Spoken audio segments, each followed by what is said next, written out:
नमस्कार, आप live cities देख रहे हैं। मैं हूं जय शुक्ला। अब ये नारा शायद फिर कभी न गूंजे। नीचे धरती ऊपर आसमान, हर तरफ रामविलास पासवान। जी हाँ, रामविलास पासवान अब हम सभी को छोड़कर इस दुनिया से जा चुके हैं। लेकिन रामविलास पासवान के जाने के बाद दिल्ली से लेकर बिहार तक हर तरफ मौसम गमगीन है। राजनीतिक गलियारे में शोक की लहर है। हर कोई इससे मर्माहत है और पूछ रहा है कि रामविलास पासवान आखिर क्यों चले गए।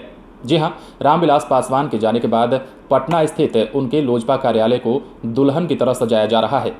आपको यह भी बता दें कि रामविलास पासवान का पार्थिव शरीर पटना के उनके कार्यालय में 4 बजे लाया जाएगा, जिसके बाद हजारों की संख्या में समर्थकों का जुटान होने की संभावना जताई जा रही है, जिसे लेकर सुरक्षा के चाक चौबंद व्यवस्था भी किए जा रहे हैं।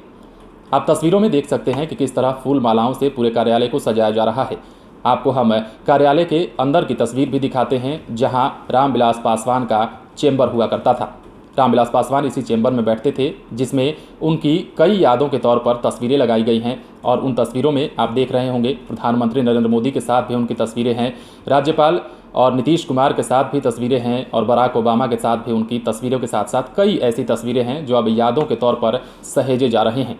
कार्यालय के बाहर हमारे संवाददाता आलोक भी मौजूद हैं। जानते हैं क्या कुछ रिपोर्ट है वहाँ की। देखिए जयप्रकाश, अगर हम बात कर रहे हैं रामविलास पासवान की, तो उनका निधन कल देर रात 8:40 पर हुआ, जिसके बाद उनके बेटे चिराग पासवान ने ट्वीट करके जानकारी दी। और इस वक्त हम खड़े हैं पटना के लोक जनशक्ति पार्टी के कार्यालय में, जहां पर कार्यालय को अच्छी तरीके से सजाया जा रहा है, फूल मालाओं से सजाया जा रहा है।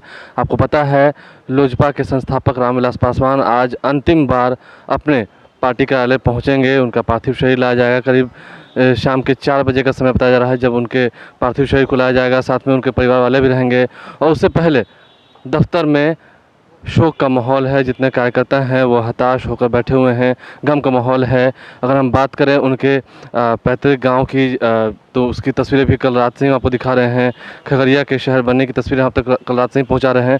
तो ऐसे में पार्टी दफ्तर को फूल की मालाओं से सजाया जा रहा है, लोगों के बैठने के इंतज़ाम किए जा रहे हैं और सुरक्षा के चाक चौबंद कर दिए गए हैं, क्योंकि बताया जा रहा है कि इस कोरोना संकट के दौर में भी काफ़ी संख्या में लोग यहाँ पहुँचेंगे अपने नेता रामविलास पासवान के अंतिम दर्शन को।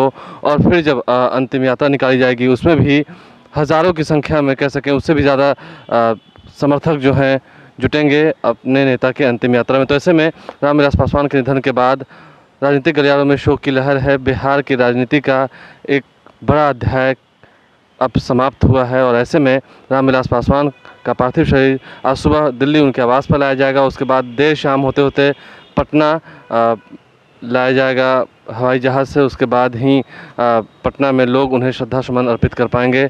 आज पूरे दिन रामविलास पासवान का पार्थिव शरीर उनके पार्टी कार्यालय में रहेगा। विधानसभा भी ले जाया जाएगा, जहां पर मुख्यमंत्री नीतीश कुमार, नेता प्रतिपक्ष तेजस्वी यादव, तमाम जितने नेता होंगे वो उन्हें श्रद्धांजलि अर्पित करेंगे। तो देखा आपने, हमारे संवाददाता आलोक आपको वहां से रिपोर्ट बता रहे थे और तस्वीरें दिखा रहे थे कि किस तरह से लोजपा कार्यालय को सजाया और संवारा जा रहा है। क्योंकि रामविलास पासवान के आने के बाद उनका पार्थिव शरीर 4 बजे जब पटना पहुंचेगा तो लोगों का भारी हुजूम जुटने वाला है। और इसे देखते हुए सुरक्षा के व्यवस्था भी किए जा रहे हैं। लेकिन हर कोई कार्यालय के अंदर भी हर कोई गमगीन है। हर कोई ये बात कहकर रो पड़ रहा है कि आखिर रामविलास पासवान, जो लोजपा कार्यकर्ता हैं, वो कह रहे हैं कि आखिर रामविलास पासवान हमारे गार्जियन हमें छोड़कर क्यों चले गए। लाइव सिटीज़ के माध्यम से आप कल रात से ही सभी तस्वीरों को देख रहे हैं। उनके आवास से लेकर उनके पैतृक आवास तक की तस्वीरें हमने आपको दिखाई। हर तरफ का मौसम गमगीन है। हर तरफ लोग रामविलास पासवान के जाने से दुख जता रहे हैं। आप बने रहें लाइव सिटीज़ के साथ। हमारे चैनल को सब्सक्राइब कर लें ताकि हम आपको खबरों से अपडेट रख सकें।